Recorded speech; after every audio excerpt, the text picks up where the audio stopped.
Welcome to my first video on organic chemistry.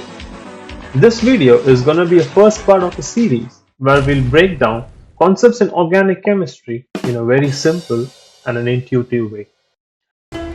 Welcome to Naren's Chemistry. This is chemistry made intuitive. So chemists back in 1700s, they could easily study inorganic things like rocks and salts in the lab. But the organic stuff, the thing which comes from the plants and animals, seemed almost impossible to replicate in a lab. Scientists believed in something called vitalism. They believed that all living matter possessed something called a vital force, a literal spark of life that humans could never manufacture. They thought you could never make an organic molecule in a beaker. Only nature can do that. But that all changed in 1828 when a German chemist named Friedrich Wöhler accidentally synthesized urea starting from inorganic materials. Let's try to understand what happens when you heat ammonium cyanide. Take a look at this ammonium ion. It's got this positive charge on the nitrogen and it's desperate to get rid of its proton. On the other hand, you have the cyanate ion, which is happy to snatch away that proton. When you add heat to the system, that's exactly what happens. So the nitrogen drops its proton and it gets bonded with this cyanate ion and it forms ammonia and then isocyanic acid. Everyone knows what an ammonia is. It has this nitrogen bonded with three hydrogens and has a lone pair of electrons. Let's try to focus on this isocyanic acid for a second. As you can see, it has these two electronegative atoms, oxygen and nitrogen. So what these atoms are trying to do is trying to pull the electron densities away from carbon and towards themselves. So by pulling this electron density away from carbon, it creates a partial positive charge on carbon.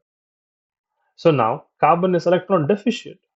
To compensate that, it needs an electron density for somewhere. So it's going to get the electron density from the lone pair of electrons in ammonia. So there's going to be a bond formed between ammonia and then isocyanic acid. But when this bond forms, as you can see that this carbon has five bonds, two with oxygen, two with nitrogen, and another one is the nitrogen from ammonia. But carbon can only share four of its electrons, so it has to break one of these bonds. And which bond do you think it's going to break? To answer that question, again, let's go back to which molecule is more electronegative. Here you can see you have oxygen and nitrogen and nitrogen. Oxygen is more electronegative than nitrogen, which means that it polarizes the bond and the amount of energy which you need to break this bond is much higher than this carbon nitrogen bond.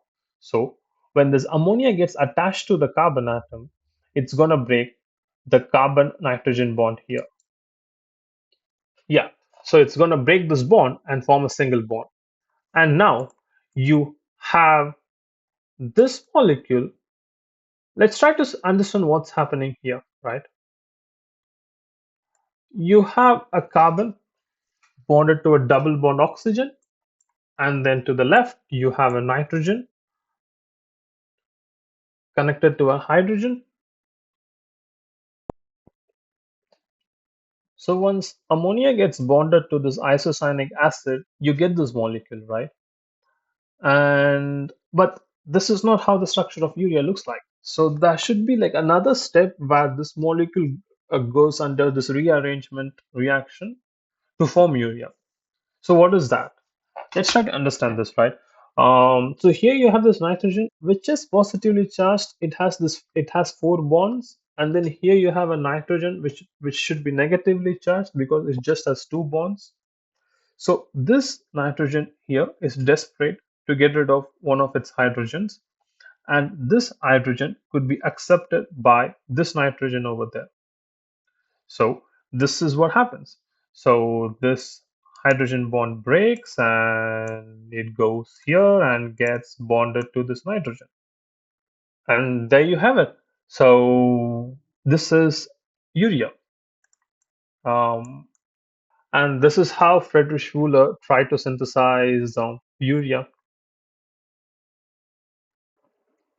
Organic chemistry was no longer the study of things that are alive. It became the study of carbon compounds. But why carbon? Carbon has its four valence electrons, which is used to form this incredibly strong four covalent bonds. With the help of this property, it can also link up with other carbon atoms to form massive chains.